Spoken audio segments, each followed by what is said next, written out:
When recreational marijuana was legalized in Illinois more than a year ago, Governor J.B. Pritzker's stated goal was to use the burgeoning cannabis industry to reverse the harm done to primarily black and brown populations during the war on drugs.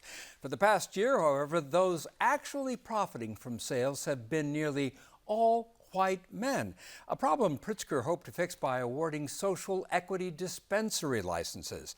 That effort has been hampered by criticisms of the scoring process and by lawsuits. Here's some of what the governor had to say about a law he recently signed aimed at fixing those flaws.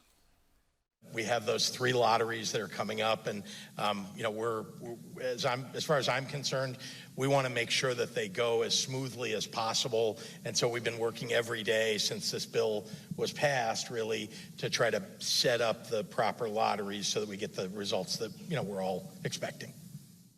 Last week, the first of 3 planned lotteries for these social equity licenses announced 55 winners. But even that is on hold until a Cook County judge rules on a lawsuit challenging a provision that gave extra points to veteran-owned teams. Joining us to talk about the path ahead are Deborah Dillon, cannabis researcher at Chicago State University, and Richard Wallace, the founder and executive director of the nonprofit Equity and Transformation. That's a Chicago-based group that fights for social and economic equity for black workers in informal work. And thank you both for joining us. Deborah Dillon, just in general terms, how would you describe the process so far that's an attempt to create this equity? Well, first, I need to correct you. I'm a cannabis instructor and independent researcher. Thank you. I'm a cannabis instructor at Chicago State University. I think that the process as it was originally designed, where there were going to be 2 lotteries, one for the veteran-led teams and one for the non-veteran-led teams, was going to be the perfect solution. However, as a result of HB 1443, it seems that the veteran-led teams get 3 bites at the apple, as opposed to just 2.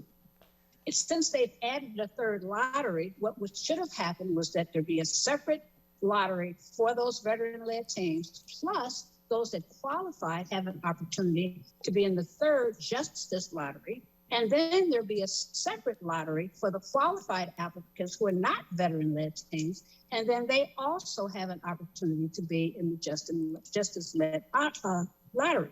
As it stands now, the tied applicants can be in all of the lotteries, and I think that that's grossly unfair. Richard Wallace, the process sounds pretty complicated to me. What is your group doing to make things fairer? Yes, my name is Richard Wallace, again, founder at Equity and Transformation, EAT.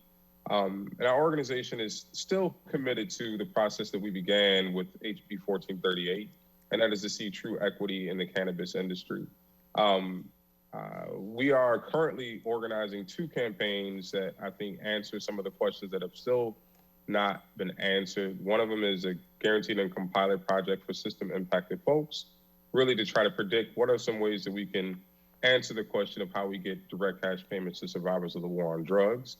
2 is like organizing a campaign that recenters us and what Jahan Gordon Booth mentioned, and that this is about the survivors of the war on drugs, and that we need to ensure that we center them in our policy efforts. And that means acknowledging the gross violations of human rights that occurred during the war on drugs. That means demanding direct cash payments to those who are affected by the war on drugs. And it also is a commitment to guarantee that the harm won't occur by reviewing the policies that created the crisis in the first place. And so that together is essentially a campaign that we are organizing, continuing the work and the fight for drug war reparations in our lifetime. Deborah Dillon, that sounds like a major agenda. But in the meantime, do you think that ultimately all communities will get a fair shot at getting cannabis licenses? I definitely do not think that that's going to be the case. We already see evidence as it relates to Sozo Holding that filed a lawsuit and then reputedly voluntarily withdrew their lawsuit. They were disqualified from being participants in the lottery. And after they voluntarily withdrew, they were actually listed as eligible in yesterday's lottery. So I think that there was something that happened behind the scenes, just like the lottery itself happened behind the scenes. Unlike any other state lottery where it's public, this was not public and not transparent, and there were some quote unquote surprises that weren't surprises insofar as winners yesterday. When yesterday, you mean we mean Thursday, the day before yesterday. Richard Wallace, are you optimistic or pessimistic that the process ultimately will be fair to all communities? I'm optimistic. I think that this, democracy demands rigor, and it has to be an iterative process. I think what we started with HB 1438 provided a strong foundation. I think what we have to do now is really think about where are the issue areas and then repair those issue areas. I think that we are definitely climbing uphill, but I believe that we're getting closer to equity than we were in 2018. And so if folks weren't around in 2018 when we first got engaged in this campaign, it looked nothing like it did today. And I think what we have today was what we dreamt about, was part of the dream of what we dreamt about, but it's still far from the North Star. So we have a lot of work to do still. Deborah Dillon, as we close out this segment, what do you want the public to keep in mind?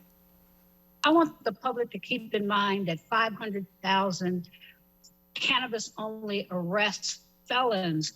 Their arrest records were expunged, but there were no provisions in HB 1443 that would provide any type of training, any type of job development, any type of assistance to those 500,000 people who were arrested for low-level cannabis possession.